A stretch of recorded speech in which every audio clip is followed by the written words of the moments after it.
This is Learn It from an 80s Song. I am your coach, Patricia Freiberg. Hello and welcome to Learned It from an 80s Song. Today we are honored to have a true trailblazer in the health and wellness industry, as well as he is an artist, Luis Monteagudo, with over 36,000 hours of expertise in health coaching, life coaching, and personal training. Luis is not just an expert, he's a mentor, leader, and visionary.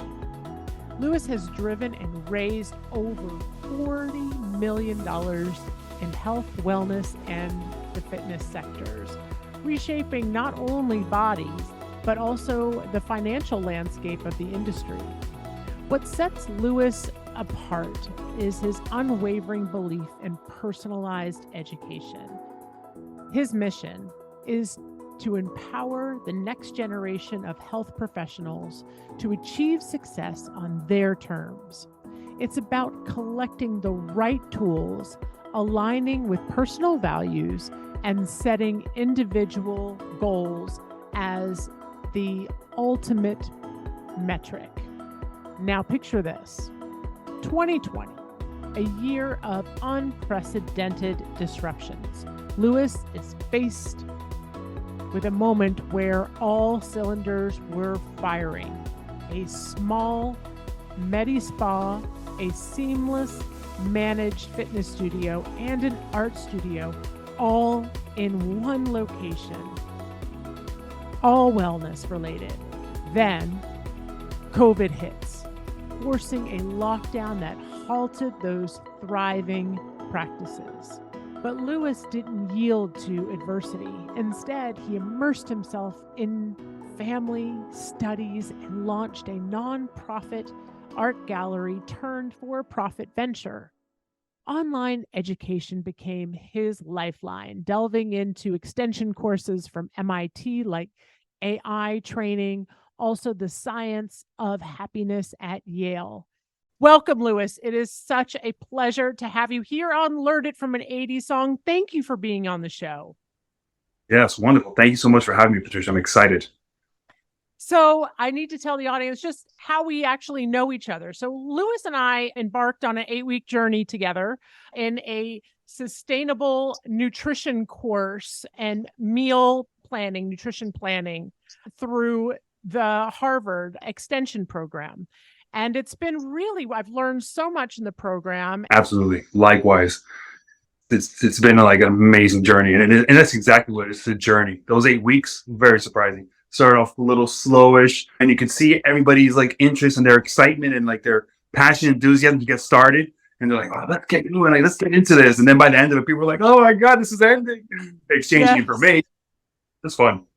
Yeah, and I love that on our WhatsApp chat, we have like recipes from all over the world. My recipes that I could cook right now are just so diverse and obviously all healthy. Yeah, my recipe book greatly expanded over the course. Yes, well, so this is the part of the show, guys, where we have the big reveal as to what song from the 80s Luis is going to choose to share with us today. So without further ado, Luis, what is the song that best resonates with the story you're going to tell us today? Can I get a drum roll, please? What is your song? My song is Break the Ice by John Farnham. John Farnham. Now, I love, Luis, that you brought this in because number one, I'll just be honest, it was not on my radar. And I love that you picked a deep cut, like a very deep cut. So let me tell you a little bit about, I went down the rabbit hole and I cannot wait to share with you about this magnificent man. That's exciting. I just chose this to resonate with what we're doing here and what we'll be speaking about. And I didn't really give much thought to the composer, the person who put it together. And it's dangerous. So I'm glad it worked out. Yeah, so let me share with you a little bit about it. So this song was actually from Well, you remember in the 80s how we had Rocky, right? And we had I the Tiger, and we had those like really amazing theme songs. In around the same time is where Break the Ice came out, and that was in 1986, and it was for the movie Rad, which was Yeah. about BMX bike riding, which incidentally I never saw that either. So Okay. it was such an interesting song. But let me just read to you the lyrics, like a few of the lyrics. Feels like time is standing still, aiming right for your heart, ready to take another spill. Only you can make it right. I mean, beautiful writing, beautiful lyrics for this. But let's talk a little bit more about John Farnham. He's British born Australian singer. And he was the king of pop before Michael Jackson was the king of pop, right? So this is in 1967, he was known as the king of pop. This was from 1967 until 1979. He was the boss as far as teen pop music was concerned.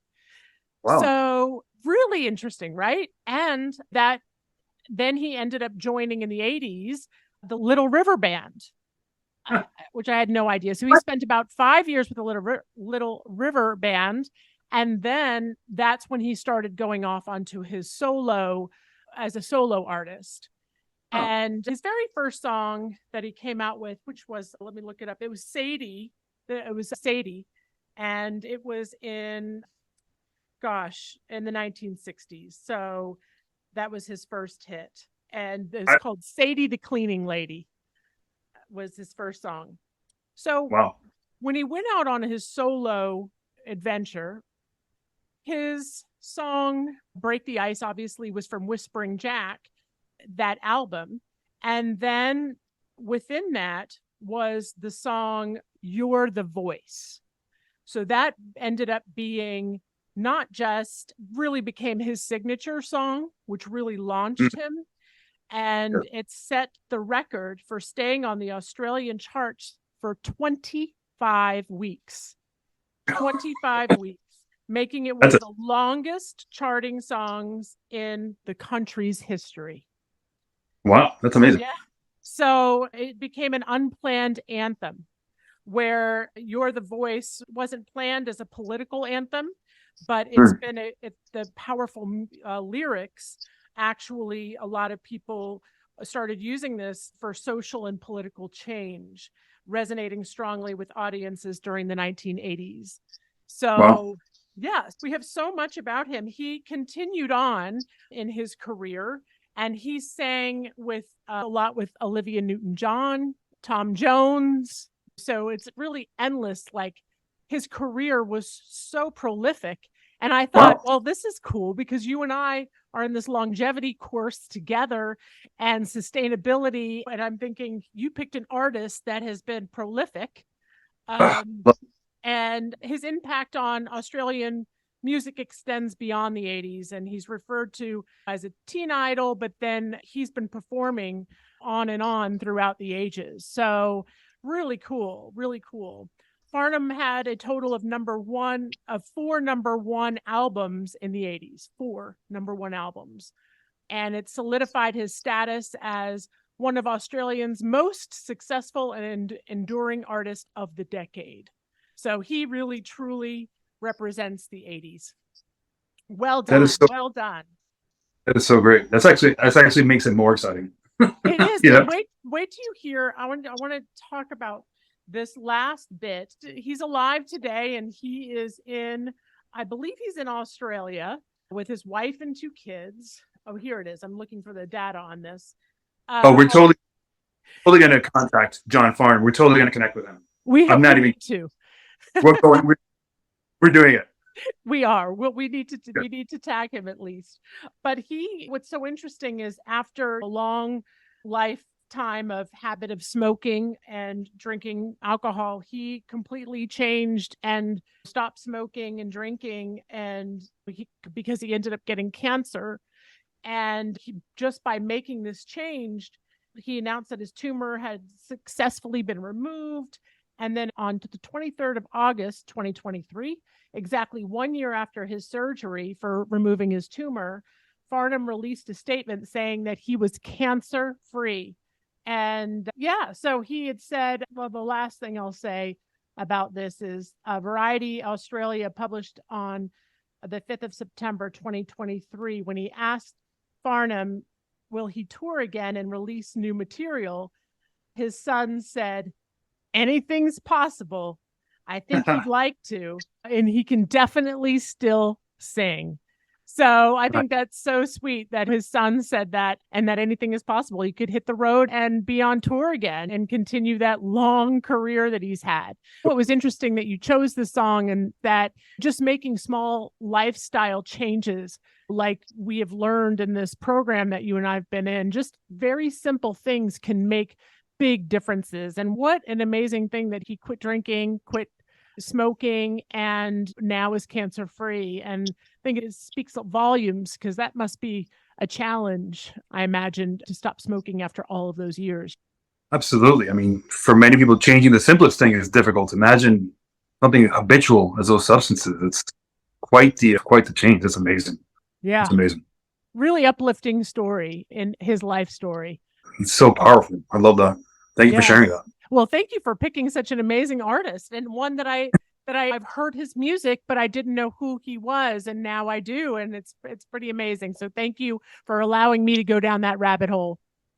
Flying under that radar, sometimes we just dip in. It's like the song is like break the ice, and you break the ice, you go through, you get to the other side, and we discover all these things. Going for a slight literal metaphor there, yes. But yeah, that's amazing. Really cool. So I'll stop talking now, and I'd like to hear your story, Lewis. Tell us your story that you're bringing into us today. Our story, my goodness, it's not that it's complicated. It's just such an interesting thing, because it's part of this ongoing experience, and obviously this life journey. Breaking the ice. The song itself, it speaks a lot about fortuity and being that sort of Stonewallish type of figure where we keep going, we continue, we persevere. For me, there was this moment in 2020. It just felt like everything was going well for me. I just launched a small med spa. I was running a small and easily manageable fitness studio. And this is all in one location. I even had like an art studio that was going very well. And again, that was like one of the best parts of it, because it's like when you combine business and passion, it's like we're really going. We're like in this flow state. And that flow state is really what I've been really focused on trying to get into and accomplishing in life. This is my lifestyle. I'm flowing. Yeah. And it's challenging. So then 2020 came along, and we know what happened. Obviously, COVID came along and everything shut down, literally. And you're in New York City, right? So you're in Brooklyn. Yes. Mm-hmm. Yes. So everything had to close down, but meanwhile, I still have the lease, and landlords aren't closing down. Right. So business goes on. And so I have this space. Painting was a huge part of my life, and so was exercise, and so was starting a new business. And so I was faced with this thing where everything sort of crumbled to a degree, but we still have to be productive. We'll have to continue. We persevere. Yes, this is one of the reasons why we educate ourselves. These are the reasons why we look to learn things and create positive support systems around us, so that when these moments come and everything seems like it's crashing down or falling apart to one degree or another, we're there. We're present. So working from that state of presence and trying to maintain flow, which was not easy and did not happen immediately, I sort of just tried to put everything together in a way that would allow me to continue. And as a result of that, closing down the med spa, you have to shut it down. You start selling whatever you have, because there's still people doing their own thing. People are buying. People think this is happening, obviously. Almost fall back there in my rocking chair. So putting it together, strip down the business, take it apart.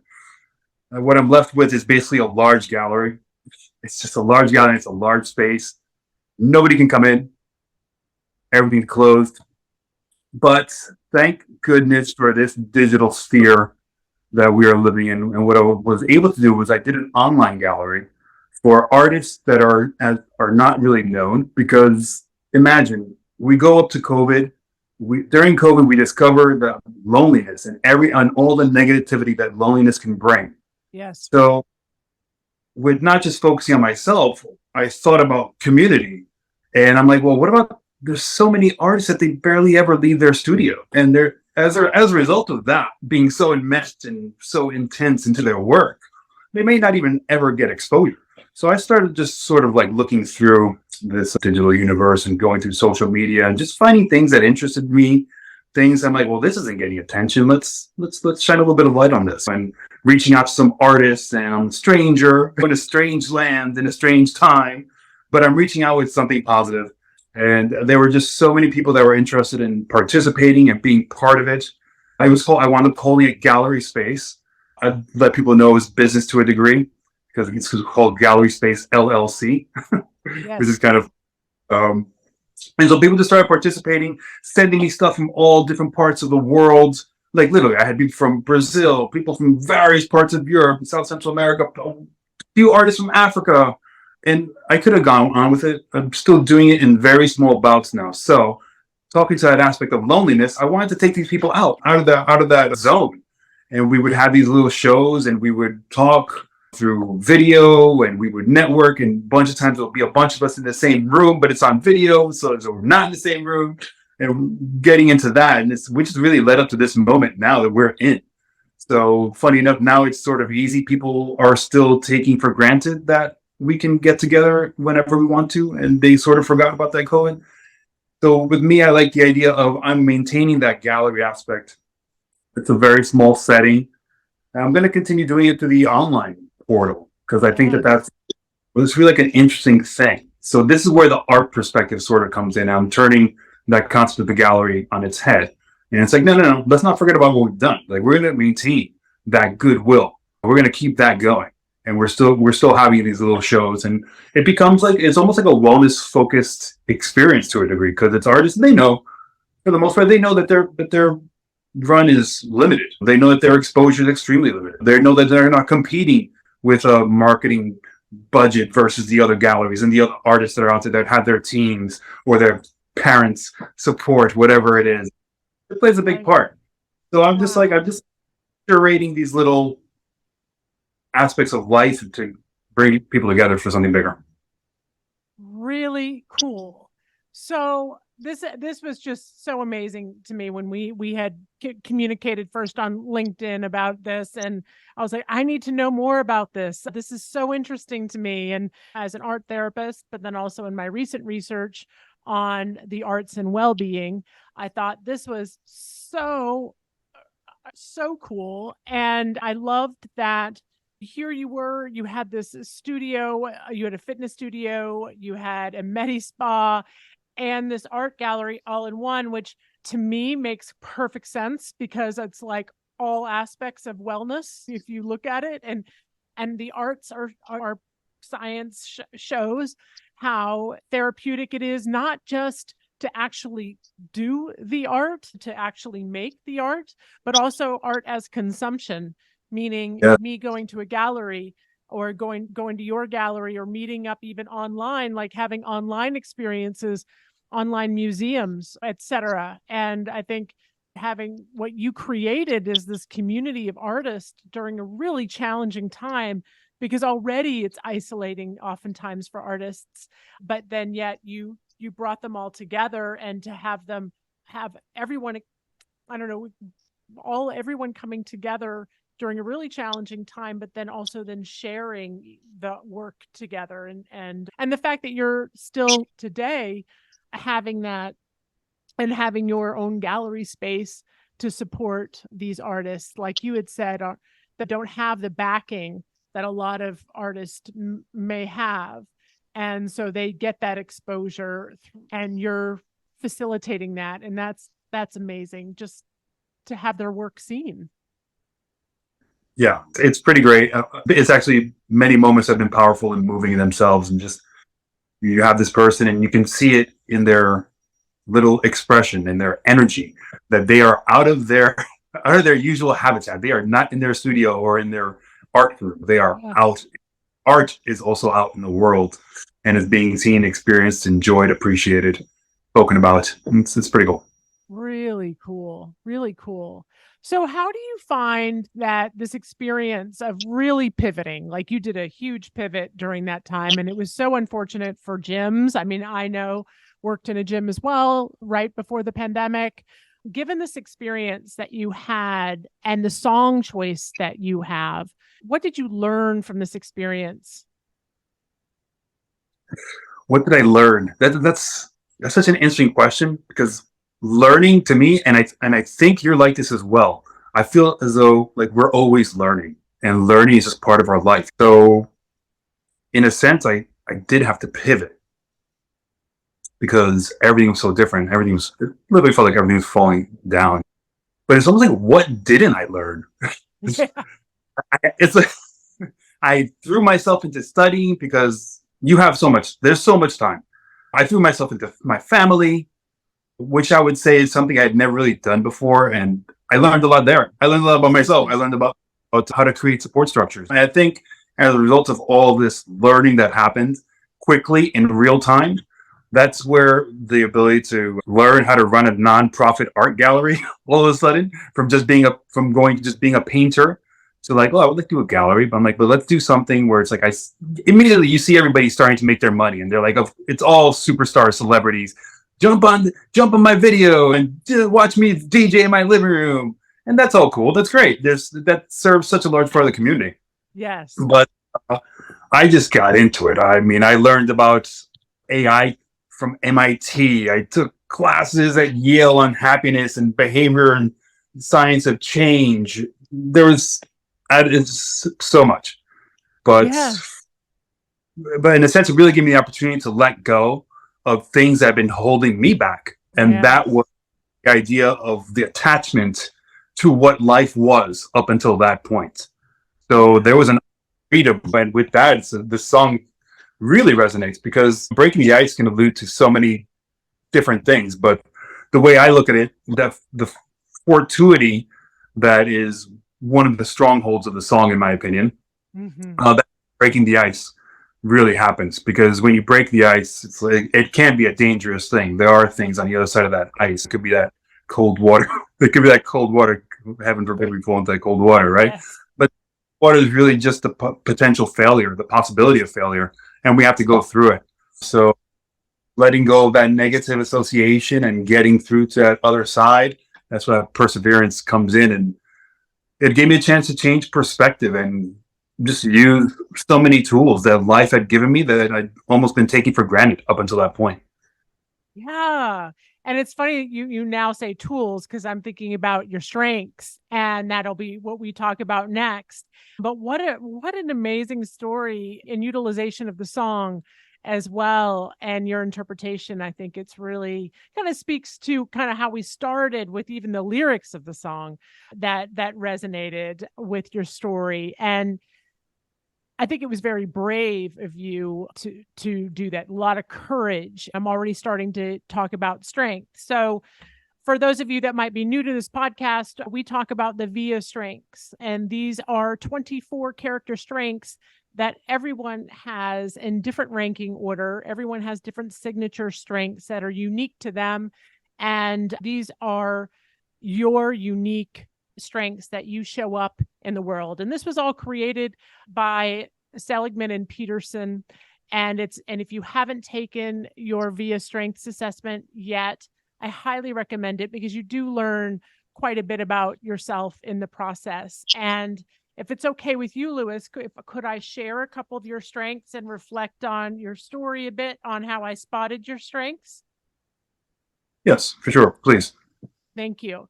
So his number one strength is judgment. And you need to understand when you hear judgment, I know some people are like, well, what is that? At first, when you first hear it. But what it is about thinking things through and examining them from all sides and discerning, right? And you want to make sure things are weighing on evidence and fairly, right? Yeah. So that worked out really well in your journey because like you had said already in your head, you're thinking, okay, the fitness studio is closed. Your Medi Spa is not happening during COVID. But what can you do? So already you're discerning in your head, what can we do here? And how can we fairly, looking at the world, like represent artists? Artists are that their livelihood, they can't get themselves, a lot of them can't put themselves out there at this time. Some may have been able to, but you were really providing a vehicle for Right. them to be able to put their work out there. And not only that, creating connection in the process. So I Yep. think you're discerning of like, okay, so everything's hitting the fan right now. What can I do during this time? And also your studies, like taking all of the courses that you did, which also leans into one of your top 10 strengths, which is love of learning. So really fascinating. Any other reflections on that one for you? I just think it's really funny that I'm also a Libra for any astrologer. What? People astrology. So I saw, no judgment. Why do you always follow me around? I'm like tipping scale place. And it's funny because Libra, some people are like, whoa, that's not really balanced. You're not balanced. You're all over the place. Like, yeah, I'm all over the place because I love to get towards that direction of the extreme. So I like to tip the scales whenever possible. Yes. That's amazing. And it's important. It's really important to look at that, to have the people who are discerning, the people who are looking at things through that lens. Your number 2 strength is curiosity. And obviously, I mean, you're an artist.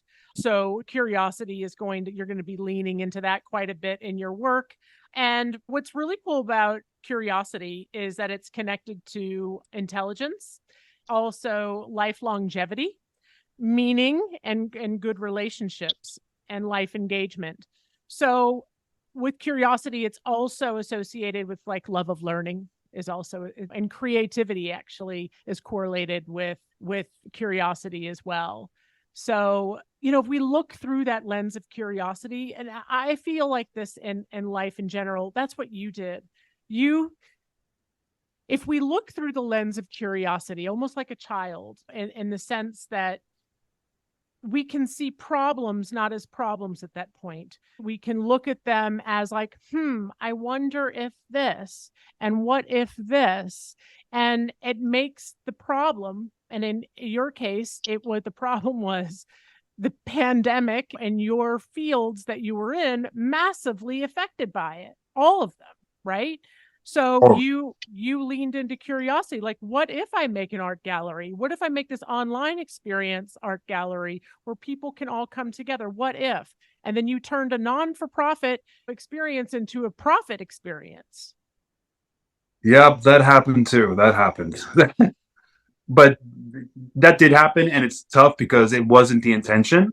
Right. So questioning that had to happen towards myself. I had to look inwards a lot because it was complicated. It was a little difficult for me, to be honest, to make it a profit situation. Right. Ethically, nothing wrong was happening whatsoever. It was all based in goodwill, but at the end of the day, it's business. I made goodwill into a small business, and now that we're back in the normal zone of life, that I maintain the aspect of goodwill, and I've taken away the business aspect of it. Right. If that it makes sense. And obviously that's judgment. There's your judgment again coming in. Like you had to, like I could hear even your process. If you listen to you talking about it, you're like, well, I had to consider this. And I also I had to have a talk with myself about this. And like you could hear how that judgment is working and really looking at things from different angles and like how to make things fair in your mind. Yeah, had to be managed. Yes. Well, congratulations on that. It's really, really amazing that you've done that. And then you've got perspective in there at number 3, also linked to successful aging. So perspective is everything and as we age. I mean, I feel like having had a milestone birthday, I feel that perspective is something that I'm very grateful to have. And as I move forward, and that's what age gives you. And then for you to have it in your top 3 strengths is pretty amazing because it is linked to well-being and life engagement once again. Oh, lucky for me. Yes. Also, I have to keep working. Yeah. Yes. And then we also have honesty up top for you. And that's, you heard, I actually could hear that also when you were speaking about the decision that you had to make, the big decision. How do I need to make the nonprofit profit? Like, just thinking about being honest with yourself on, okay, having that debate of being honest with yourself on, like, how is this going to work within the life? How is it going to sustain itself? And this is the way it's going to sustain itself, is through making it profit, making that big decision. But your honesty in there, if you didn't go in there with that self-assessment, and in your sense, business assessment, self-assessment was all part of that, you may not have been able to come to that decision, which was important to make. Yeah, that's for sure. So also honesty is linked with self-concordance. So it's the goals represent the interests and values. So what your goal is also is linked with your values, which you could also, again, just to make that example again, just making that big decisions in life, you really consider your values within it. And you can hear that when you were talking. Thank you. And then finally is humility, which is part of temperance. So humility is, and I can see it in you, you're very humble guy. You don't have to announce all of the many courses you've taken, all of the many clients and experience that you have, like some crazy number, like 36,000 hours and of coaching hours and training hours. You don't have to go out there and announce all of these things, because you look at life in a very different way and with humility. And people who have humility in their top strengths tend to be more helpful. And yeah, they're not out seeking recognition. They're just out to help others and don't really have to toot their own horn, so to speak. Interesting, because I agree with everything you said. I may be getting to a point in my life where it is time to re-examine my humility and how I share and express it. But that's like an interesting self, because I can use all those other great strengths to make sure that it stays even keeled. Yeah. But there is people qualify now more than ever qualified, because the audience for qualification is tremendous. Obviously, we have so many vehicles of communication, connectivity. So there is this moment now where I'm experiencing that I do sort of have to put myself out there a little bit more strongly, right? I know. I hear. I do. So it's interesting that you mentioned my experience, because it's an important part of my life. I'll be totally honest with you. I started working when I was 4 years old. My family came to this country and they were not well off. They lost everything that they had. So really, I didn't know that. Factory, my mom, before I started school, I was off to the factories. And it's not just like the boss was a literal slave driver. Everybody there was illegal. My grandparents still worked on getting their papers and everything. So I'm in a factory and the boss is like, if he's here, he's going to have to work. And I was given jobs to do. I was working in Bird Factory, and I did that for a few years. Wow. I did that for about 4 years, actually. My next job, I was 13 years old, and I worked in restaurants. And I had seen these aged chefs and cooks, and not many of them were happy, to be honest. So I got to a quick lesson in life where it's like, listen, buddy, you've got a lot going on in this world. You better take advantage of anything that you can and make it the best for you. So I really just strove for accomplishing some degree of happiness. And not gonna lie, it's taken a very long time to get there. And even if I'm there now, I always just question. I'm like, no, let's make sure we're doing good things here, because there is a lot of goodwill that I believe in, and I love the sense of communities. Even though sometimes we may change our community during the course of our life, but I love this potential that we have, because now I can use my life experience. I can take that. I can use my educational experience. I can take my work experiences, and I'm just putting it all together in just fun ways that I believe in. Some of those ways are not really done that often. So it's sort of exciting. Yeah. So it's really synthesizing your long work history. I mean, That's pretty incredible, your story. I didn't know that about you, Lewis, and that you did immigrate here, and all of the challenges that, I mean, I'm sure even learning the language here, I imagine also, right? Yeah, Yeah. Spanish was my first. I had the opportunity to be in a pretty decent school because when I was younger, because my grandparents worked their butts off, basically, as did my mother. And so there were there were these English, I'll call them English teachers, and they were very, very adamant about getting everybody's accents out, and they were very aggressive about it. So I had a few good years of learning English quite well. Wow.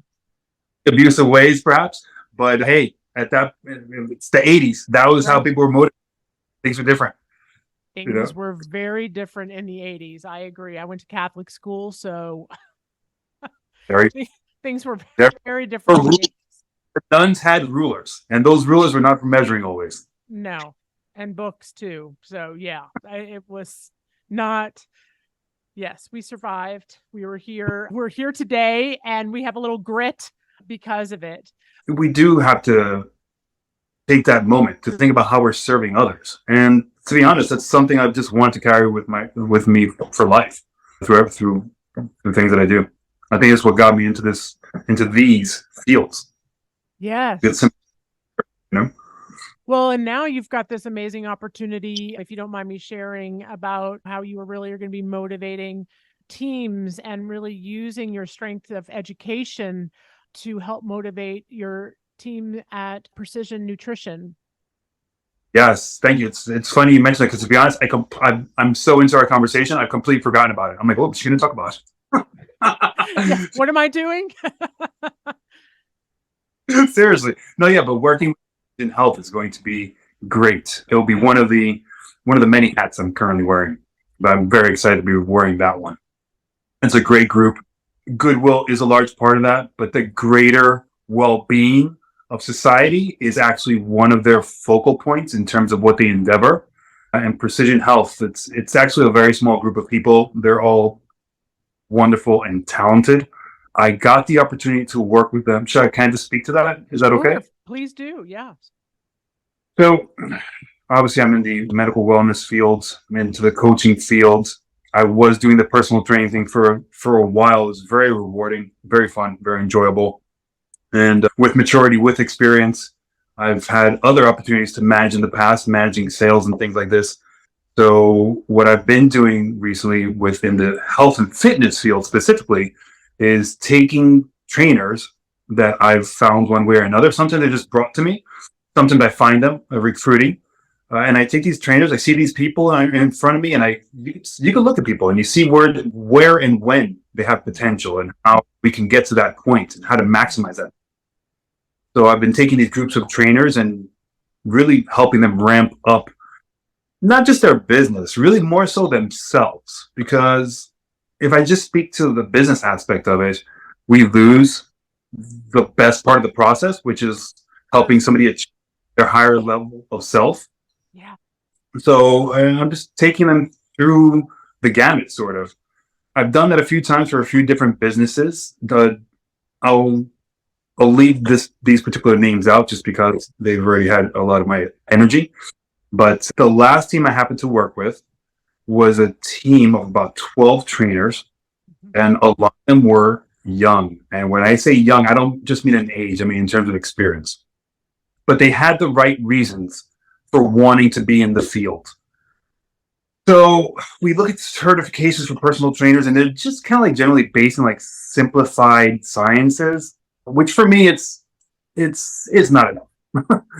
And as a part of this experience, I had the opportunity to work with Precision Health Alliance specifically, the name of the group, and I was able to take these trainers using their program, and it is phenomenal. It's just phenomenal. I had not been excited about something in health and fitness because it was so limited. But what they do is actually health and wellness, and it includes fitness. It includes nutrition. It includes your environment and where you are at your time in life and how to better understand that. Wow. So the gleaned from this information is like an arsenal. I'm stoked. It's not going to be what I'm doing with all of my time because there's a lot of hours in the day, but it's good. It's a great part of my life. It's great. Yes. I'm excited to be part of it. I It's a can great group. see they're lucky to have you, number one, but I can see your passion behind it and that you really love to mentor and you're not looking at, yeah, from a business standpoint, great. They want to ramp up, they want to work more, have more clients, et cetera, but really you're looking at the whole person. Yeah, And I mean, to me, that looking at building teams and looking at longevity, those lessons you're teaching them early on about having that whole life experience, like what not just looking at a team as to how good they are as a trainer, but no, how do they relate to their clients, how looking at it from the relationship perspective, which that is how you maintain clients. It's really getting to know your client on that level so that you can help them. Beyond, relationship is key. To me, it's number one, and then everything else can be learned. absolutely. I agree. Yeah, really cool. So congratulations on that, and that's fantastic.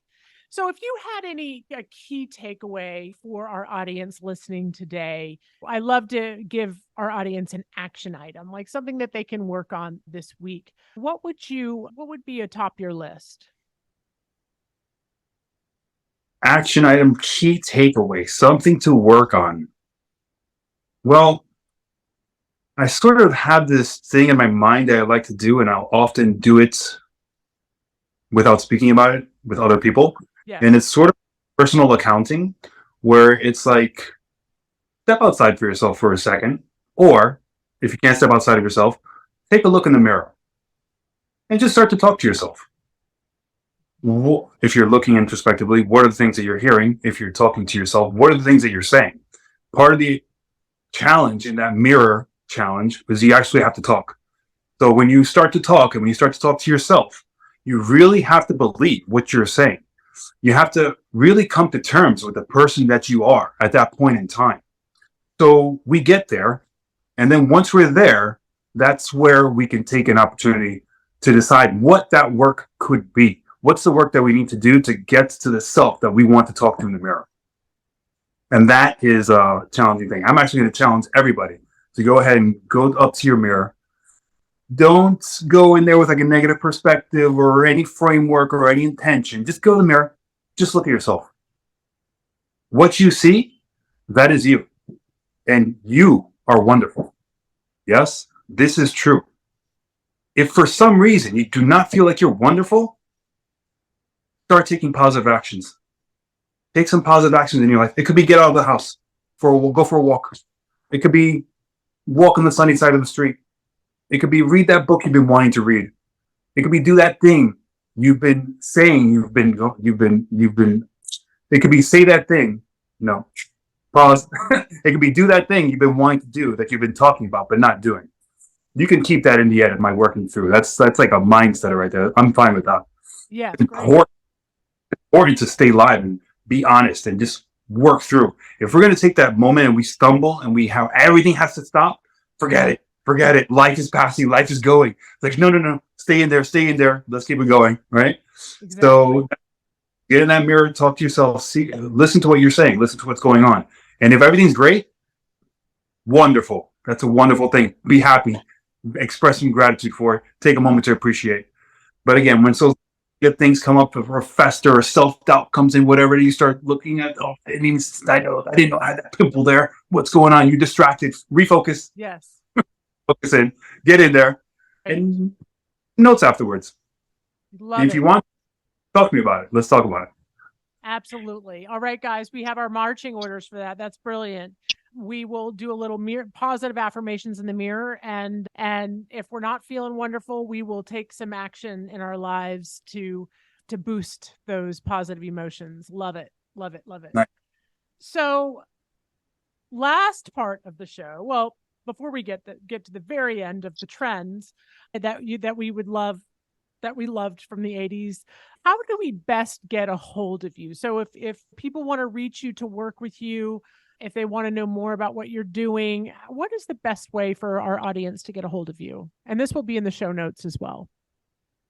Yeah, I've sort of stripped away the idea of like the website and the using social media to get out there and market. I'm really enjoying LinkedIn because it's very organic. They're staying very true to the connect with people that you want to connect with, and I'm enjoying that. I've only recently started doing it, and my connections are very low. But at the same time, to be honest, they're very strong connections. They're very good. You are one of the recent ones, and I'm quite grateful for you. You've got a great energy, so thank you for sharing it. On my LinkedIn, again, it's just really people that I've known and have worked with. And there are some people that are starting to reach out now, so things are changing a little bit.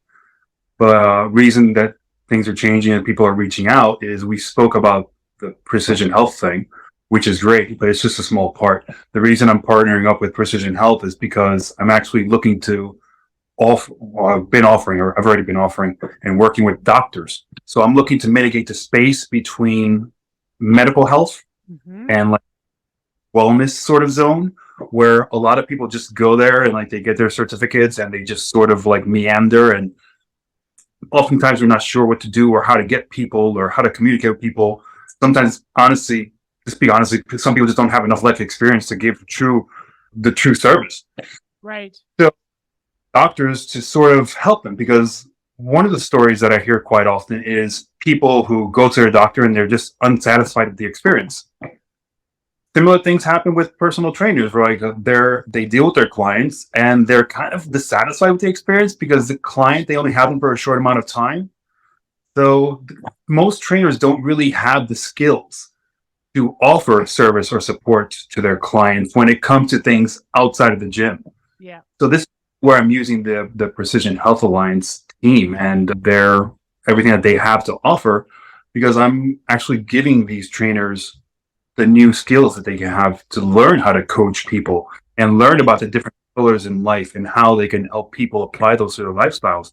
As a benefit of that, I'm taking these teams and I'm bringing these individuals that I'm empowering, and I'm going to doctors and I'm helping doctors provide better service to their clients and greater support to their clients, because 5 to 15 minutes with a patient is not really, it just doesn't cut it. It just doesn't cut it for most people.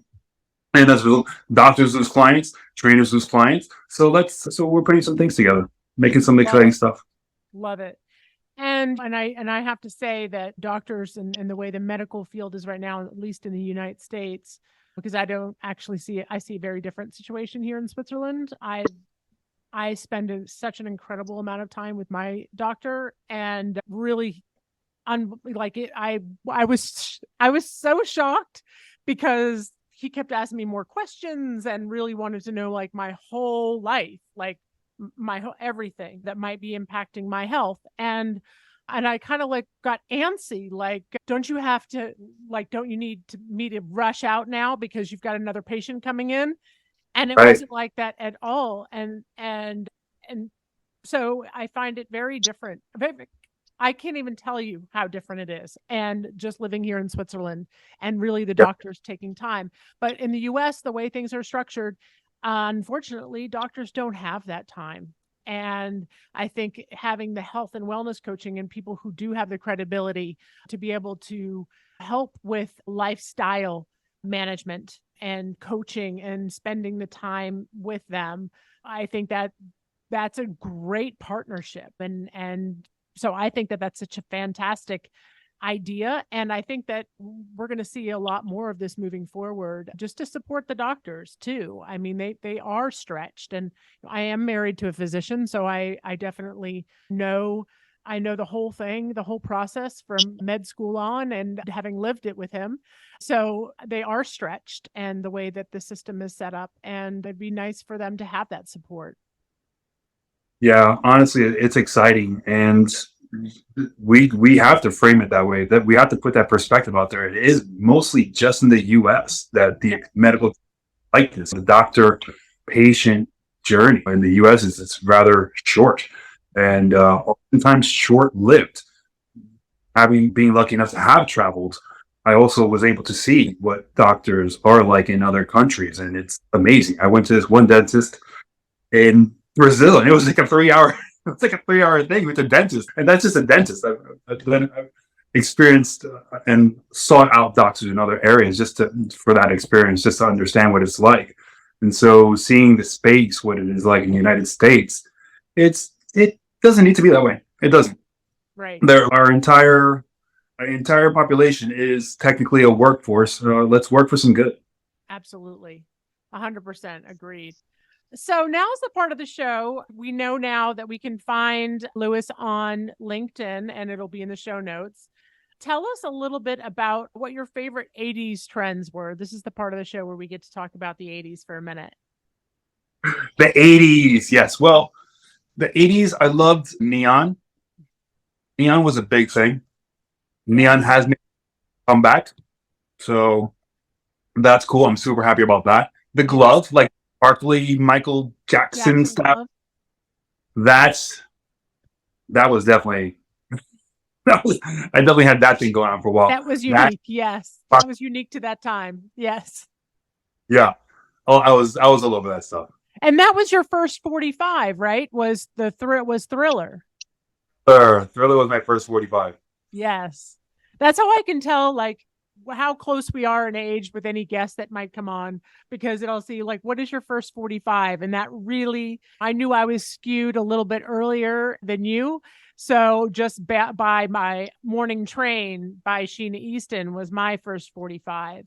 So right. I knew I was skewed just a little earlier than you in age. So that's really fun. Yes, neon. Any favorite shows? Did you watch any TV in the 80s? Yes. Who's the Boss? Yes. Is Tony Danza. One of my favorite shows. Yeah, Tony Danza. It was just a lot of things in that show that I thought were great. It's like this pseudo broken family working together to become a family. It was pretty nice. I loved Who's the Boss. That was such a good show, good quality show. And he was great. Tony Danza was amazing. Yeah, really cool. Well, I'm so grateful to have you on this show today. And we all have our marching orders on what we need to do. And we know how to find Louis. So I just want to give you some gratitude for being here today and sharing your wisdom and your story with us today. Thank you. Thank you for having me. This was great. Yes. Well, and until next time.